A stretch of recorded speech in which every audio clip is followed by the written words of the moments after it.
बिहार में मतदाता सूची को लेकर तेजस्वी यादव ने चुनाव आयोग पर बड़ा हमला बोला है और सीधे तौर पर आरोप लगाया है कि यह पूरा काम सिर्फ दिखावा यानी आई वॉश जैसा है। उन्होंने कहा कि जब पूरे देश में पहचान के लिए आधार कार्ड सबसे मजबूत दस्तावेज माना जाता है, तो फिर बिहार में वोटर लिस्ट के अपडेट में आधार कार्ड क्यों नहीं जोड़ा जा रहा। उन्होंने तंज कसते हुए कहा कि जब आधार बनाते समय हमारी उंगलियों के निशान लिए जाते हैं, आंखों की पुतलियों तक स्कैन होती है, तो फिर इतनी मजबूत पहचान प्रणाली को वोटर लिस्ट में अलग क्यों रखा गया। तेजस्वी का कहना था कि चुनाव आयोग जानबूझकर पारदर्शिता से बच रहा है और जनता को सिर्फ प्रक्रिया दिखाकर गुमराह कर रहा है। उन्होंने यह भी कहा कि ये सब सिर्फ दिखावे का काम है, असली मकसद कुछ और है। क्या सरकार चाहती है कि फर्जी नाम बने रहे ताकि उनका राजनीतिक फायदा उठाया जा सके। तेजस्वी ने सवाल उठाया कि अगर आधार को जोड़ा जाए तो गलत नाम हटाया जा सकता है, लेकिन शायद इसी बात से कुछ लोग को दिक्कत है। उनका यह बयान साफ तौर पर भाजपा और केंद्र सरकार पर भी निशाना है, जिससे यह मुद्दा केवल वोटर लिस्ट का नहीं बल्कि एक बड़ा राजनीतिक विवाद बनता जा रहा है। देखिए क्या कुछ कह रहे तेजस्वी यादव। प्राथमिकताओं के अनुसार कुछ नाम हटा देना या छांट देना, क्या ये जन भागीदारी की सुविधा है या पूर्ण नियोजित योजना है।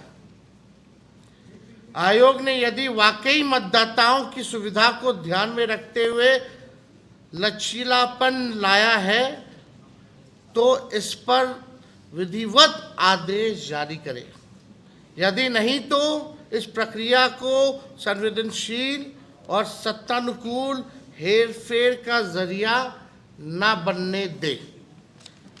छठा, आयोग की विश्वसनीयता पर जो है संकट है। ऐसा विरोधाभासी बयानों से आम जनमानस में अविश्वास पनप रहा है। चुनाव आयोग आंकड़े जारी कर बता रहे हैं कितने प्रपत्र बांट दिए, इतने फॉर्म जो है कलेक्ट कर लिए, लेकिन ये सब वास्तविकता से बहुत दूर है। ये केवल जो है आई वॉश का काम जो है चुनाव आयोग कर रही है। पटना निर्वाचन आयोग में मीटिंग में हमने कुछ सवाल जो है रखे थे। पहला सवाल हम लोगों ने रखा था, क्या भारतीय निर्वाचन आयोग को केवल वही 11 दस्तावेज स्वीकार करने का विशेषाधिकार प्राप्त है। दूसरा, सरकार द्वारा जारी अन्य दस्तावेज जैसे Aadhaar card, ration card, MNREGA card, job card इत्यादि मतदाता सूची पुनरीक्षण प्रक्रिया में अस्वीकार्य क्यों है। मतलब इन कार्डों को, आधार कार्ड हो, जॉब कार्ड हो, मनरेगा कार्ड हो, राशन कार्ड हो, इसको आप लोगों ने इंक्लूड क्यों नहीं किया, एक्सक्लूड क्यों किया। आधार कार्ड जारी करते वक्त सरकार आपकी आंखों की पुतली, फिंगरप्रिंट सहित पहचान और आवास के कई दस्तावेज मांगती है। जब आप आधार कार्ड बनवाते हैं तो आपका फिंगरप्रिंट भी लगता है, आपका आंख का पुतली का भी लगता है, आपका एड्रेस का भी प्रूफ लगता है, तब जाकर के जो है आधार कार्ड की ज़रूरत होती है। अब हम चाहेंगे कि एक बार आप देखिए आधार कार्ड वाला, ये बड़ा इंटरेस्टिंग है। आप लोगों के समक्ष हम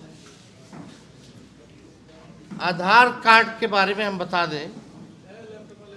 इलेक्शन कमीशन का जो फॉर्म है,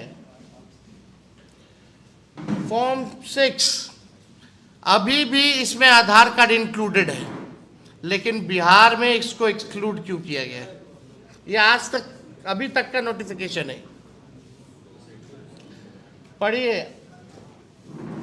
आधार कार्ड यानी PAN card, driving licence, age और डेट ऑफ बर्थ को रिलेटेड, ये अभी भी जो है आप देख सकते हैं स्क्रीन पे कि अगर आप फॉर्म 6 गूगल करके इलेक्शन कमीशन का आप निकालेंगे तो अभी भी आधार कार्ड इनके गाइडलाइन में, इनके नोटिफिकेशन में इंक्लूड है। अब सवाल खड़ा होता है, और राज्यों में आधार कार्ड चलेगा, बिहार में आधार कार्ड नहीं चलेगा? ये तो बड़ा सवाल है, ये तो खुद ही कंफ्यूजन पैदा कर रहा है। आप जो है एक तरफ बिहार में जो फॉर्म बांट रहे हैं उसमें आधार, जॉब कार्ड, राशन कार्ड हटा दिए, लेकिन अपने गाइडलाइन में से नहीं हटाए हैं।